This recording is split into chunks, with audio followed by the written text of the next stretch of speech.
আসসালামু আলাইকুম। ইংল্যান্ড থেকে আমি সাজ্জাদ আপনাদের সকলকে স্বাগত জানাচ্ছি। এখানে একটি ফুটবল ম্যাচ খেলা হচ্ছে দুটি স্কুলের মধ্যে। তো ইয়েলো কালারের যে জার্সি পরিহিত যে স্কুলটি, এই স্কুলটি ১১ জন খেলছে এবং নীল জার্সি পরিহিত স্কুলটি ৯ জন খেলছে। তো এটা দেখে আমি অবাক হয়ে জিজ্ঞাসা করলাম ঘটনা কী? এদের ২ জন বেশি এদের কম কেন? আমি যাওয়ার পরেই শুরু হয়েছে, তো আমি জিজ্ঞাসা করলাম এদের ২ জন বেশি কেন? তখন বলতেছে যে এরা এই নীল জার্সি পরিহিত এদের ২ জন কম আসছে, যেই কারণে ওরা ২ জন কম খেলতেছে এবং ওরা খুব স্বাভাবিকভাবে এটা বলল। এবং খুব স্বাভাবিকভাবেই নিয়মের প্রতি সম্মান দেখে ওরা খেলা শুরু করছে। ২ দলের মধ্যে কোনো কথা হয় নাই। আমরা আমাদের দেশে হলে কী করতাম? এটা নিয়ে বাড়াবাড়ি, চেঁচাচেঁচি, ২ জনের রিকোয়েস্ট, ২ দলের হাতে পায়ে ধরা, আরেক দলরে কম খেলতে বলা অথবা প্লেয়ার ধার করা।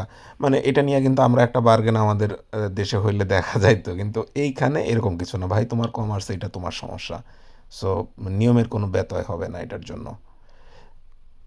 এইভাবেই হওয়া উচিত। মানে যেটা লিগ্যাল সেটা আমরা মেনে নিতে শেখাটা, এইটা একটা বড়, মানে আমি মনে হয় যে বড় বিষয়।